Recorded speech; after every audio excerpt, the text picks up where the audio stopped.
कौन सा section relevant हो जाता है इधर? सेक्शन नंबर 35 बात करता है कुछ इंपॉर्टेंट अकाउंट्स की। कौन से अकाउंट्स मेंटेन करने हैं हमको?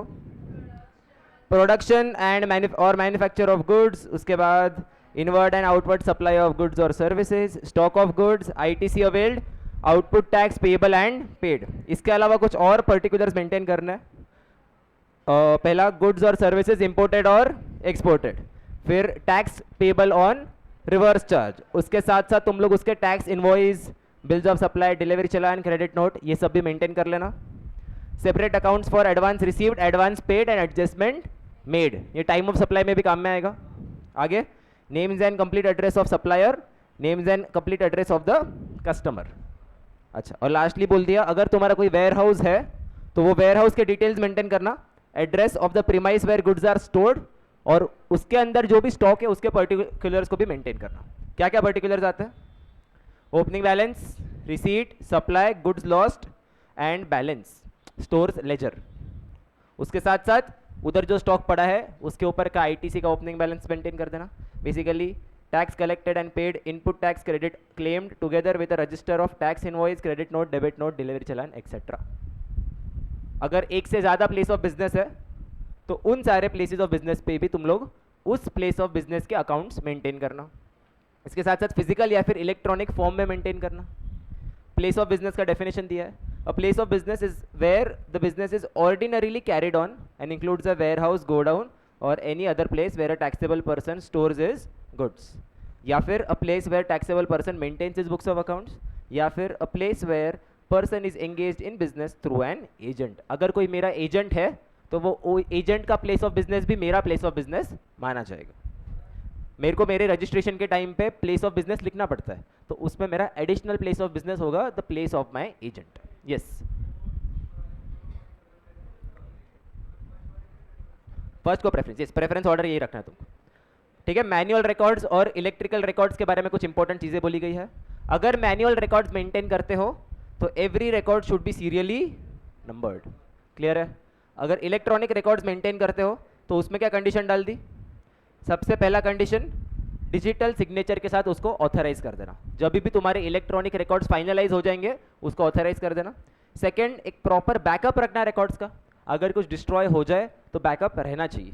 अगर तुमने जानबूझ के डिस्ट्रॉय किया और जानबूझ के बैकअप नहीं रखा तो the department can penalised you. ठीक है, उसके बाद जब भी डिपार्टमेंट मांगेगा तुमको सारे के सारे इलेक्ट्रॉनिक रिकॉर्ड्स उनको देने पड़ेंगे। उसके साथ साथ पासवर्ड भी देना पड़ेगा, या फिर अगर कुछ कोड्स यूज़ किए तो कोड्स का मतलब भी समझाना पड़ेगा। तुम लोग इरेज नहीं कर सकते हो, ना ही उस पर कुछ ओवरराइट कर सकते। क्लियर है? इरेज मत करना, कुछ भी ओवरराइट मत करना। इसके साथ साथ अगर कुछ क्लेरिकल मिस्टेक है उसको ठीक कर देना, बाकी मिस्टेक्स होगी तो प्रॉपरली रिकॉर्ड करना कि मिस्टेक क्यों हुई, क्या मिस्टेक हुई, और सही वाली एंट्री पास कर देना। इसके साथ साथ अगर तुमने रिकॉर्ड्स को इलेक्ट्रॉनिकली मेंटेन किया है तो log of every entry should be maintain. Log मतलब कौन से बंदे ने लॉगिन किया, कौन से बंदे ने एंट्री पास की, वो सब तुमको लिखना पड़ेगा। फिर एक स्पेशल सेक्शन था 35(2), compliance conditions for owner operator of a warehouse और अ ट्रांसपोर्टर। ऊपर की जो चीज़ें हैं उसके अलावा एक owner of a warehouse को या फिर एक ट्रांसपोर्टर को कुछ और एडिशनल चीज़ें मेंटेन करनी पड़ेगी। क्या क्या चीज़ें थी वो? कंसाइनर, कंसाइनी से रिलेटेड कुछ तो भी था। Details of consignor, consignee and other relevant details of the goods. Other relevant details shall include, एक ट्रांसपोर्टर के लिए उसको रखना पड़ेगा details of goods transported, delivered, goods stored in transit and GSTIN number of the consignor and consignee. और जो ware house का owner है उसको क्या मेंटेन करना पड़ेगा? The period for which particular goods remain in the warehouse and particulars relating to dispatch, movement, receipt and disposal of such goods. इसको important mark कर दो, क्वेश्चन बनेगा तो इस पे बनेगा। इसके साथ साथ मनस्व, ढंग से रखना है सब स्टॉक। क्या बोला है इसमें? ओनर और the operator of the godown shall store the goods in such a manner that they can be identified item wise and owner wise. Item wise भी उसको अरेंज करो और ओनर वाइज भी अरेंज करो। And shall facilitate any physical verification और inspection by the proper officer on demand. अगर department का कोई ऑफिसर आता है, वो बोलता है कि हमको फिजिकल वेरिफिकेशन करना है, तो तुमको उसको हेल्प करना पड़ेगा करने के लिए। और ये सब जो रिकॉर्ड्स हम लोग मेंटेन करने वाले हैं, ये किसी रजिस्टर नंबर के अंडर मेंटेन हो गया ना। फॉर एग्जांपल तुम्हारे बुक्स के ऊपर तुम लोग अपना नाम लिख देते हो, तो ये जो सारे रिकॉर्ड्स रहेंगे इसके ऊपर आइडियली तुम्हारा जीएसटी नंबर आना चाहिए। But if you are not registered, तो तुमको एक यूनिक एनरोलमेंट नंबर के लिए अप्लाई करना पड़ेगा इन द फॉर्म GSTENR01। इसको हाईलाइट करो, इंपॉर्टेंट है MCQ पॉइंट ऑफ व्यू से। और इसके अंडर तुम्हारे सारे रिकॉर्ड्स मेंटेन हो गए। Clear? Okay. 35(3) additional accounts and records. बोल क्या क्या? नहीं नहीं, ये सब किधर फाइल नहीं करना, ये सब खाली अपने पास ही मेंटेन करना है। अगर किसी डिमांड किया तो तुमको उसको प्रोड्यूस करना है। अच्छा, एजेंट को कुछ एक्स्ट्रा अकाउंट्स मेंटेन करने के लिए बोला है। पहला, particulars of authorisations received by him from each principal to receive और सप्लाई गुड्स। ये निधि ने मेरे को ऑथराइज किया था to sell goods on her behalf, तो मेरे को उससे जो ऑथराइजेशन मिला वो भी मुझे अपने फाइल पे मेंटेन करना पड़ेगा। Second, particulars including description, value and quantity of goods received on behalf of every principal. Principal से क्या मिला और आगे बोल दिया goods supplied on behalf of principal, कि प्रिंसिपल के बिहाफ पे मैंने क्या सप्लाई किया। साथ ही साथ उसको details of accounts furnish to every principal. मैं प्रिंसिपल को जो डिटेल्स ऑफ अकाउंट्स फर्निश करता हूँ, it may be weekly, it may B monthly, it may B annually, वो मुझे मेरे पास भी उसका एक कॉपी रखना पड़ेगा। और लास्ट बोल दिया tax paid on receipts, supply of goods services effected on behalf of every principal. Manufacturer के लिए कुछ एडिशनल चीज़ें बोल दी जो उसको मेंटेन करनी रहेगी। क्या मेंटेन करना रहेगा उसको? मंथली प्रोडक्शन अकाउंट्स, स्पेसिफिक बोल दिया इधर मंथली, मंथली को हाईलाइट करना, इसके ऊपर एक क्वेश्चन बन सकता है। Monthly production accounts showing quantitative details of raw materials services used in the manufacture and quantitative details of the goods so manufactured. कितना रॉ मटेरियल मैंने कंज्यूम किया और कितना मैंने उससे फिनिश प्रोडक्ट बनाया। किसी भी सर्विस प्रोवाइडर को क्या क्या मेंटेन करना पड़ेगा? Quantitative details of goods used in the provision of service, details of input service utilised and services supplied. कितने गुड्स मैंने इनपुट लिए, कितना सर्विस मैंने इनपुट लिया और कितना बाहर मैंने सप्लाई किया। कल इधर तक हो गया था, क्लियर है? बढ़िया, आ गया। Works contract service provider. Works contract क्या होता है? इमूवेबल प्रॉपर्टी बनवाने के लिए जो लेबर लोग आते हैं उसको अपन क्या बोलेंगे? Works contract service. तो जो वर्क्स कॉन्ट्रैक्ट सर्विस प्रोवाइडर होता है उसको क्या क्या डिटेल्स मेंटेन करने पड़ेंगे? पहला, names and address of the person on whose behalf the works contract is executed. Basically किसके लिए मैं काम कर रहा हूँ। Second, description, value and quantity of goods services received for execution of the works contract. For example मेरे को cement आया या फिर मेरे को ब्रिक्स आए, तो जो जो सामान आया उसका डिस्क्रिप्शन, उसका वैल्यू और उसका क्वांटिटी मुझे मेंटेन करना पड़ेगा। उसके बाद description, value and quantity of goods and services utilised during the execution of works contract. जितना सीमेंट आया उसमें से कितना सीमेंट यूज़ किया, जितना ब्रिक्स आया उसमें से कितना ब्रिक्स यूज़ किया, वो सब डिटेल्स मेरे को मेंटेन करने पड़ेंगे। Details of payment received in respect of each works contract, कितना पैसा मिला मेरे को।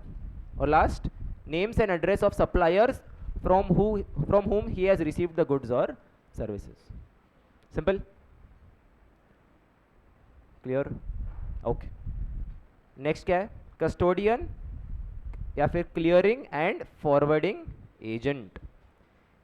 पहले पढ़ लेते क्या लिखा है, फिर तुमको इसका मतलब समझाता हूँ। A person having custody over the goods in the capacity of a carrier or a clearing and forwarding agent for delivery or dispatch thereof to a recipient on behalf of any registered person shall maintain true and correct records in respect of such goods handled by him. क्या records रखने पड़ेंगे? Goods handled by him के records रखो on behalf of such registered person and shall produce the details thereof as and when required by the proper officer.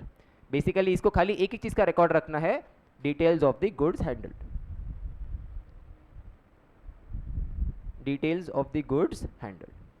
अच्छा, एक बार समझ लो पहले कि कस्टोडियन या फिर क्लियरिंग एंड फॉरवर्डिंग एजेंट होता क्या है। यूजुअली ये इंपोर्ट्स के केस में काम में आता है। किधर? इंपोर्ट्स के केस में। मान लो ये आर्यन ने यूनाइटेड स्टेट्स ऑफ अमेरिका से कुछ तो भी उसने माल इंपोर्ट किया, समझो उसने 1000 टन्स ऑफ प्रोडक्ट एक्स उसने इंपोर्ट किया, ठीक है। मान लो 1000 टन्स आ गया JNPT पे। JNPT Jawaharlal Nehru port trust, Mumbai में जो पोर्ट है उसका नाम JNPT है।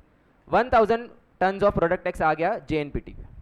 अभी आर्यन रहता है मान लो दिल्ली में, इमीडिएटली उसके ऐसा इतना उसके लिए कन्वीनियंट नहीं है कि वो जाएगा JNPT और सब कुछ अपने आप चेक करेगा। पॉसिबल नहीं है ना 1000 टन्स का सब चेक वगैरह करना तेरे लिए, कि वो तो कौन है, वो बिजनेसमैन है, वो उसका बिजनेस छोड़ के JNPT पे नहीं जा सकता है। तो उसने किसी को अपॉइंट किया, उसको मैं क्या बोलूँगा? कस्टोडियन या फिर क्लियरिंग एंड फॉरवर्डिंग एजेंट। मान लो क्लियरिंग एंड फॉरवर्डिंग एजेंट है निधि। आर्यन ने तेरे को पेमेंट किया, निधि क्या काम करेगी? उसके बिहाफ में गुड्स को पहले चेक करेंगे कि सारे गुड्स आए कि नहीं आए, उधर सारे गुड्स को उधर अनलोड करवाएंगी निधि। कस्टम्स के डॉक्यूमेंट्स क्लियरिंग करना पड़ता है, जो गुड्स इधर आते हैं ऐसे तुम लोग डायरेक्टली लेके नहीं जा सकते तुम लोग, उसके लिए तुमको कस्टम्स के डॉक्यूमेंट को क्लियर करवाना पड़ता है। वो सब भी काम कौन करेगा? तू करेगी। On behalf of Aryan Nidhi will unload the goods, clear all the custom formalities on behalf of Aryan and then you will send the goods to Aryan. तो ये काम किसका होता है हमेशा? कस्टोडियन या फिर क्लियरिंग एंड फॉरवर्डिंग एजेंट। तो ये एक दिन का काम है क्या? एक आध महीना तो लगेगा ना, तेरे को एक आध महीने तक उसके गुड्स तेरे पास रखने पड़ेंगे। हाँ, तो जब तू ये गुड्स तेरे पास रखेगी तो तेरे को बताना पड़ेगा कि तेरे पास क्या क्या गुड्स है। गुड्स के डिटेल्स तेरे को मेंटेन करने पड़ेंगे कि तूने आर्यन के बिहाफ पे 1000 टन्स ऑफ प्रोडक्ट एक्स को मैनेज किया। दैट इज कस्टोडियन या फिर क्लियरिंग एंड फॉरवर्डिंग एजेंट। नाम सुन के समझ जाता है, क्लियरिंग एंड फॉरवर्डिंग। क्लियर करना मतलब फॉर्मेलिटीज क्लियर करना, फॉरवर्डिंग मतलब आगे उसको सप्लाई कर देना।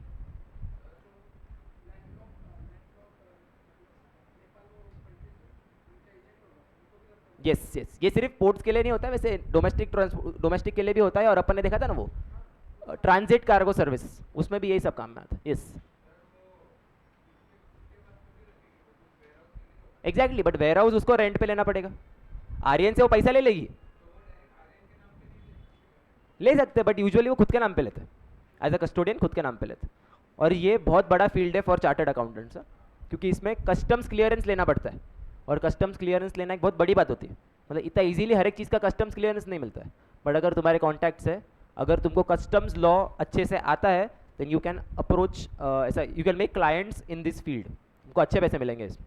समझो इसका 1000 टन है, इसका भाव समझो होगा 100 करोड़, तुम लोग इजीली इसके अगेंस्ट 1% या फिर 2% फीस चार्ज कर सकते। 100 करोड़ के ऊपर एक महीने में 1 करोड़ कमा रहे थे। मेहनत बहुत है, काम भी बहुत है, बट अगर तुम लोग कस्टम लॉ से फेमिलियर हो और तुमको ये सब काम करते आता है, बेसिकली लीगल प्रोसीजर्स करने हैं, डॉक्यूमेंटेशन करना है, डॉक्यूमेंट्स को क्लियर करवाना है, तुमको इजीली 1% या फिर 2% फीस मिल सकती है इसमें। अच्छा काम है इसमें, तो याद रखना। जैसे करियर अपॉर्चुनिटीज जब भी मैं बोलता हूँ ऐसा नोट डाउन किया करो, तो बाद में जाके तुम लोग बोले कि सर सिर्फ ऑडिट का काम है, टैक्स का काम है, ऐसा नहीं होता है। बहुत काम है दुनिया में, और स्पेशली इंडिया में बहुत काम है। तो ये आज तुमको एक नया काम मालूम पड़ा, custodian and clearing and forwarding agent. Okay, 35(6) पे जाए। अभी क्या लिखा है इसमें? Failure to maintain the accounts. कल अपन बात कर रहे थे कि अगर अकाउंट्स मेंटेन नहीं किए तो क्या होगा। Where the registered person fails to account for the goods or services in accordance with the provisions of section 35 subsection 1, proper officer shall determine the amount of tax payable on the goods or services or both that are not accounted for. अगर proper officer को लगता है कि तुमने कुछ of book transactions किए, ऐसे कुछ ट्रांजैक्शंस है जो तुमने अकाउंट फॉर नहीं किए, तो वो खुद से क्या करेगा? तुम्हारी टैक्स लाइबिलिटी निकाल देगा। वो खुद से बोलेगा कि सर तुमने ऑफ बुक 1 करोड़ के ट्रांजैक्शन किए हैं, तुमको एक्स्ट्रा 18 लाख का टैक्स पे करना पड़ेगा। एक minute, as if such goods और सर्विसेज और both had been supplied by such person and the provisions of section 73 and 74 as the case may be shall apply mutatis mutandis up for the determination of such tax. ये penalty के provisions है, ये CA final में। Penalty के provisions काफ़ी stringent है, इसमें slabs है, 15% penalty, 25% penalty, 50% penalty and 100% penalty. Maximum कितना है? 100%। तो तुम्हारे ऊपर 100% पेनल्टी भी लगाई जा सकती है। इसके अंदर नहीं लगेगी, वो कब लगती है? जब तुम टैक्स की चोरी करते। इसमें यूजुअली 15 से 25% तक की पेनल्टी लग सकती है। बोल कौन सा? नहीं नहीं, अभी जो ये बिल्डर्स पे रेड पड़ी थी ना, पकड़े गए थे वो लोग। हाँ, पकड़े गए थे वो लोग, इसमें ही पकड़े गए थे। उनको मालूम पड़ा कि बिल्डर्स ढंग के अकाउंट मेंटेन नहीं कर रहे, कैश में ट्रांजैक्शंस कर रहे और उसको अकाउंट फॉर नहीं कर रहे। इन लोगों ने क्या किया, व्हाट्सएप चेक किया, लैपटॉप के अलग अलग रिपोर्ट्स चेक किया, और उनको मालूम पड़ गया कि भाई ये सारी चीज़ें अकाउंटेड नहीं है। तो उन लोगों ने अपने हिसाब से टैक्स लाइबिलिटी कैलकुलेट की। रेड के केस में होता है ये सब। ये लैटिन टर्म है ना, क्या मतलब है इसका, लॉ में पढ़े ना, एज इट इज ना, मतलब क्या क्या, हाँ एग्जैक्टली, मतलब वो अपने हिसाब से निकाल सकते बेसिकली, मैं तेरे को बोलूँ तो। 36 period of retention of accounts, yes. क्या, नहीं नहीं नहीं देखा, देखता हूँ चलो। Period of retention of accounts, कितने महीने तक रिटेन करना है, 72 months. Accounts and records to be maintained until the expiry of, क्या बोल दिया, 72 months, मतलब कितने साल, from the due date of furnishing of annual return for the year pertaining to such accounts and records. तो इसके लिए क्या जानना पड़ेगा, due date of furnishing of annual return. मान लो कि मेरा फाइनेंशियल ईयर अभी कौन सा चल रहा है, 23-24, फाइनेंशियल ईयर 23-24 चल रहा है, तो इसके एनुअल रिटर्न का ड्यू डेट होगा, एनुअल रिटर्न का ड्यू डेट होगा नेक्स्ट ईयर का 31 दिसंबर। क्या होगा, नेक्स्ट ईयर का 31 दिसंबर। बेसिकली 24 एंड होगा तो उसका अगले आने वाला 31 दिसंबर, विच विल बी 31 दिसंबर 2024। समझाए, ये अपन रिटर्न्स चैप्टर में पढ़ने वाले हैं कि एनुअल रिटर्न होता क्या है। हाँ, 6 महीने कैसे, 9 महीने हुए ना भाई, 31 मार्च को ईयर खत्म होगा ना, उसके बाद 9 महीने होता है। हाँ, तो बेसिकली एनुअल रिटर्न अपन रिटर्न चैप्टर में पढ़ने वाले हैं, उसका इंपॉर्टेंस अपन बाद में समझेंगे। अभी खाली ड्यू डेट समझ लो, ड्यू डेट बोला गया है 31 December of the next financial year. जिस फाइनेंशियल ईयर के अकाउंट्स एंड रिकॉर्ड्स है उसके नेक्स्ट फाइनेंशियल ईयर का 31 December is the due date of furnishing of annual return. तो मेरे को बताओ फिर कब तक मेंटेन करना पड़ेगा बुक्स ऑफ अकाउंट्स, मतलब 25, 26, 27, 28, 29, 30, 31 दिसंबर 2030 तक तुमको अकाउंट्स मेंटेन करने पड़ेगी। नीचे का एक बार पढ़ लेते हैं। नीचे क्या बोला है, समझो तुम्हारे ऊपर कुछ केस हो गई। क्या हो गया, केस हो गई। यही ऊपर वाले केस में मान लो कि फाइनेंशियल ईयर 23-24 से रिलेटेड तुम्हारे ऊपर कुछ केस हो गई, और केस चलती जा रही है, चलती जा रही है, चलती जा रही है, और केस खत्म हुई 31 दिसंबर 2032 को। तो तुमको तुम्हारे रिकॉर्ड्स कब तक मेंटेन करने पड़ेंगे, हाँ 31 दिसंबर 2032 तक मेंटेन करने पड़ेगी। समझा है, कोई भी अगर कोर्ट कचहरी में केसेस चल रहे हैं तो जब तक वो केस खत्म नहीं होता है तब तक तुमको अकाउंट्स मेंटेन करने पड़ेंगे। लेकिन मान लो अगर केस पहले ही खत्म हो गया 31 दिसंबर 2028 को, तो कब तक मेंटेन करने पड़ेंगे, हाँ तो 30 तक मेंटेन करने पड़ेंगे। Whichever is later, whichever is later. 6 साल लेटर है तो 6 साल, अगर कोर्ट कचहरी जब तक खत्म होता है दैट इज लेटर तो तब तक। एक बार पढ़ लेते हैं। However, a registered person who is a party to an appeal or revision or any other proceeding before any appellate authority, revisional authority, appellate tribunal or court shall retain the books of accounts and other records pertaining to the subject matter of such appeal or revision or proceedings or investigation for a period of 1 year after final disposal of such appeal। ठीक है, एक minute, इसमें एक rectification है। For a period of 1 year after final disposal of such appeal or revision or proceedings or investigation or for the period specified above whichever is later। तो इसमें एक minute rectify करो, कहाँ तक जाएगा ये, हाँ 31 दिसंबर 2033 तक। जब केस खत्म हुआ उसके बाद और 1 साल तक रखना पड़ेगा। इसका एक एग्जाम्पल अपन नीचे बनाएंगे अभी। यस, हाँ,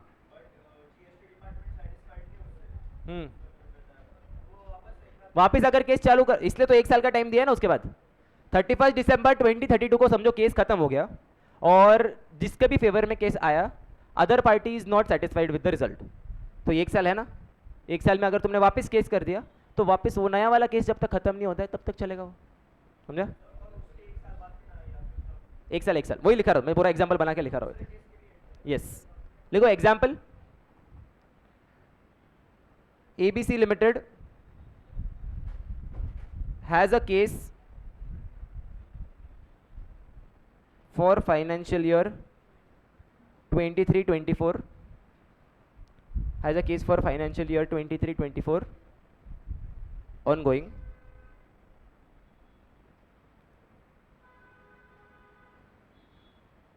The accounts for this year will be maintained as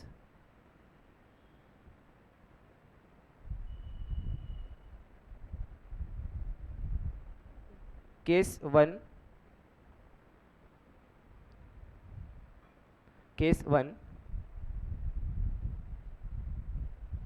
case closes on 31st December 2028. Case closes on 31st December 2028. तो इसमें लेटर ऑफ पहला 31st December 2029 case plus 1 year, या फिर second 31st December 2030 which is 6 years, जो अपना basic 6 years का criteria है वो। केस कब क्लोज हुई? 31st December 2028, तो तुमको मेंटेन करना है case plus 1 year that is 31st December 2029, या फिर 6 ईयर्स फ्रॉम 31st December 2024 जो आएगा 31st December 2030। इसमें क्या हो जाएगा? ये वाला नीचे वाला, बराबर। Case 2, case closes on 31st December 2032। इस केस में लेटर ऑफ पहला वाला केस प्लस 1 ईयर, वो कितना होगा? 31st December 2033। सेकेंड तो उतना ही रहेगा 31st December 2030।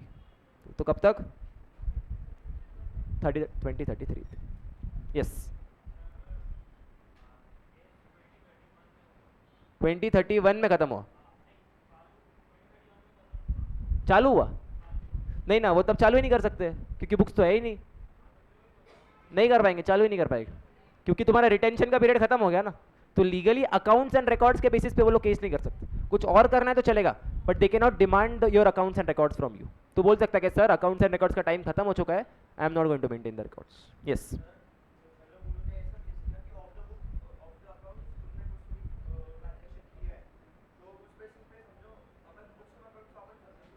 हाँ, बट वो लोग वो केस में क्या प्रूव होगा वो छोड़ देना, वो लोग प्रूव ही नहीं कर पाएंगे वो चीज को। हाँ, उनके रिकॉर्ड्स यूज कर सकते हैं, तुमसे कुछ मांग नहीं सकते वो लोग। बट हम लोग थोड़ी ना फाइल करते हैं, हम लोग रिकॉर्ड थोड़ी ना फाइल करते हैं अपने, अपन तो रिटर्न फाइल करते हैं ना। तू थोड़ी ना तेरा पीएनएल भरते हुआ बैठेगा उधर, वो अपन खाली रिटर्न फाइल करते हैं, उसके बेसिस पे उनको जो करना है वो कर सकते हैं। बाकी as such accounts and records file नहीं करने होते। किधर भी अपन ने पढ़ा क्या? You have to upload your accounts and records. Accounts and records खाली खुद के पास मेंटेन करने होता है, कभी भी अपलोड नहीं करना होता है। अगर मांगा तो देना पड़ता है, समझा? क्लियर है केस? 72 मंथ्स, इसको इंपॉर्टेंट मार्क कर दो प्लीज। यस, इसके ऊपर क्वेश्चन बन सकता है 72 मंथ्स के ऊपर।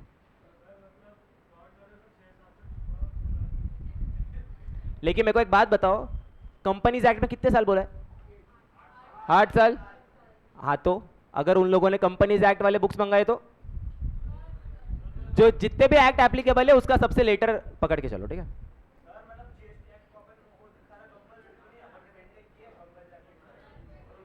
वो लोग उस डिपार्टमेंट से मांग सकते हैं ना, वो डिपार्टमेंट तेरे को ऑर्डर देगा, आरओसी तेरे को बोलेगा कि भाई तू भेज हमको, अकाउंट्स हमको चाहिए। इंटर डिपार्टमेंट कनेक्टेड रहता है, आरओसी उसको दे सकता है आगे। हाँ, हो सकता है कोर्ट में यूज। क्या क्या? हाँ,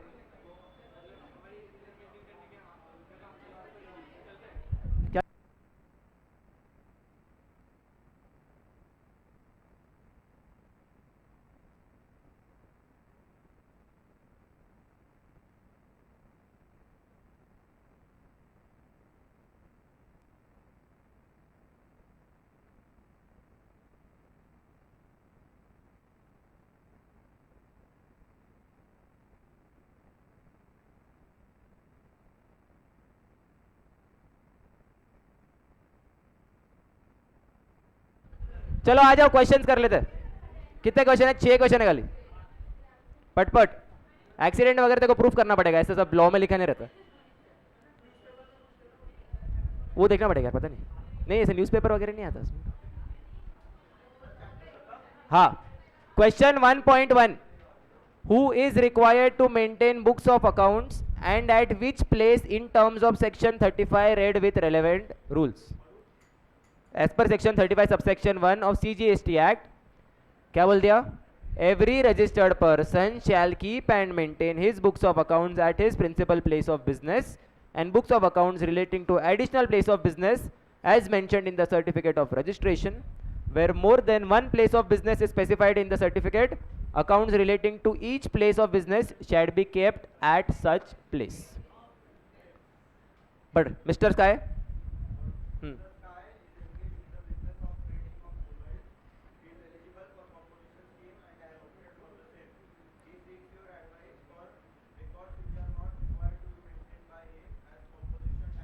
कौन से रिकॉर्ड्स मेंटेन नहीं करने पड़ते कॉम्पोजिशन टैक्सेबल पर्सन को? वो एक बॉक्स में दिया था ना, स्टॉक ऑफ गुड्स का था ना कुछ तो? नहीं रे, वेयर हाउस का नहीं था। हाँ ये वाला क्या है इसमें? Opening balance. अच्छा ये वेयर, उसका खुद का वेयर हाउस कहाँ? मेरे को लगा तो ऑपरेटर की बात कर रहे हो। पढ़ो आर्यन। हाँ हाँ पढ़। नहीं ढंग से, a composition taxable person shall not maintain, is not required to maintain following details. Yes,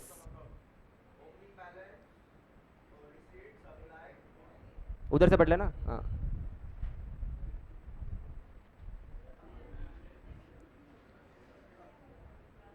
opening balance, receipt, supply, goods lost, stolen, destroyed, written off or disposed of by way of gift or free sample, and the balance of stock of raw material, finished goods, scrap and wastage thereof. आगे उसके tax के details भी maintain नहीं करने पड़ेगा ना? Accounts containing details of tax payable including tax payable under reverse charge, tax collected and paid, input tax credit claimed together with a register of tax invoice, credit note, debit note, delivery challan issued or received during the tax period. Simple, थोड़ा सा करना पड़ेगा, एक दो चीजें तो करनी पड़ेगी ना यार। पढ़ 1.3।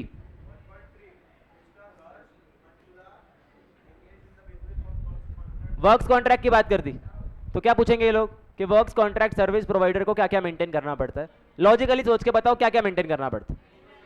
सबसे पहले तो जिसके लिए काम कर रहा है वो, फिर सीमेंट की बात की थी मैंने, कितना सीमेंट आया कितना सीमेंट गया, तो inputs received and inputs used. इसके अलावा और क्या बोलो? सप्लायर से क्या क्या मिला और पेमेंट कितना मिला, बात खत्म हो गई। Names and address of the person on whose behalf the works contract is being executed. देखो एग्जैक्ट ये वर्डिंग्स लिखने की जरूरत नहीं, थोड़ा बहुत ऊपर नीचे चलता है। Description, value and quantity of goods and services received, description, value and quantity of goods and services utilized, details of payment received, और लास्ट में names and address of the supplier। Simple, पढ़ो।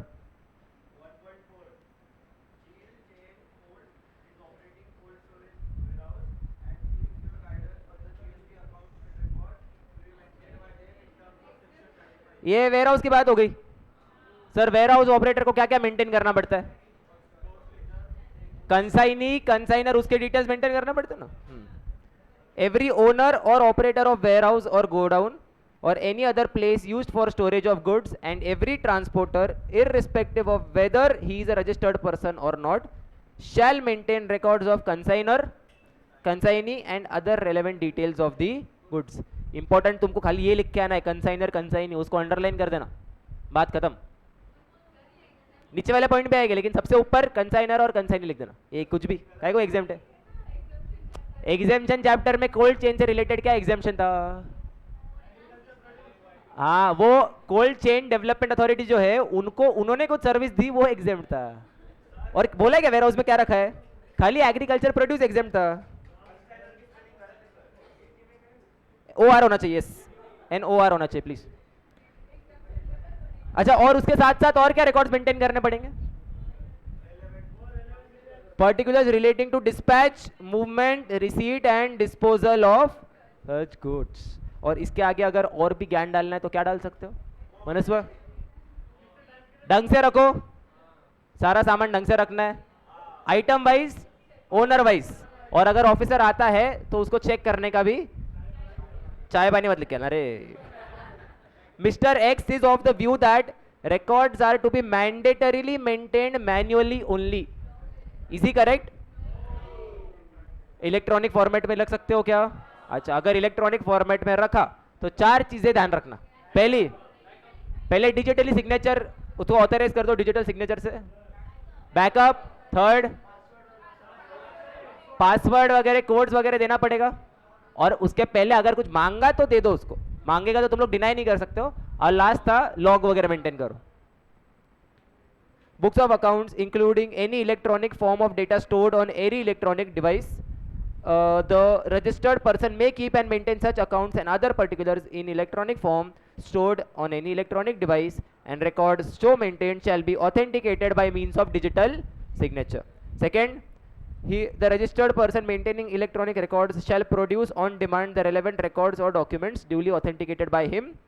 Aage, where the accounts and records are stored electronically by any registered person, he shall on demand provide the details of such files such as passwords and explanations for codes used. इसके आगे वो भी आ जाएगा backup वाला।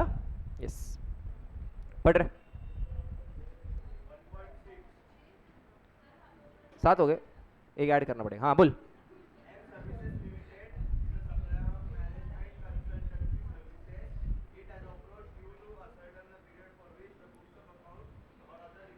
कितने time तक रखने हैं? 72 मंथ्स लिख के आना, 6 साल मत लिख के आना। 72 months from due date of filing the annual return of the relevant financial year shall remain until the expiry of 72 months from the due date of furnishing of annual return for the year pertaining to such accounts and records. Easy? रुक जा, और ये नीचे और ज्ञान लिखना पड़ेगा ना कि अगर कुछ कोर्ट कचहरी का अगर केसेस चल रहा है तो फिर कब तक रखना पड़ेगा? 1 year from the disposal of such proceeding or 72 months whichever is later. Easy? बोल।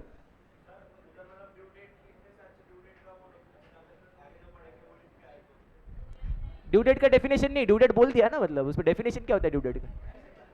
ना ना ना ना ना ना ना ना ना ना, ऐसा मत लिखना, अति होशियार दिखेगा। और तू तेरा फोटो डालनी मत, मैं तो बोलता हूँ हॉल टिकट पे या किसी और का फोटो, यार का फोटो डाल दे, थोड़ा बच जाएगा उसमें। ABC Manufacturers Limited engages Raghav and Son as an agent to sell goods on its behalf. Agent को क्या क्या डिटेल्स मेंटेन करने पड़ते हैं? Authorization receive from the principal, फिर क्या गुड्स आए क्या गुड्स गए, उसके साथ साथ details of account furnished to every principal, weekly monthly annually जो भी है, उसके साथ साथ टैक्स पेड ऑन रिसीट्स और ऑन सप्लाई ऑफ गुड्स और services effected on behalf of principal. Thank you.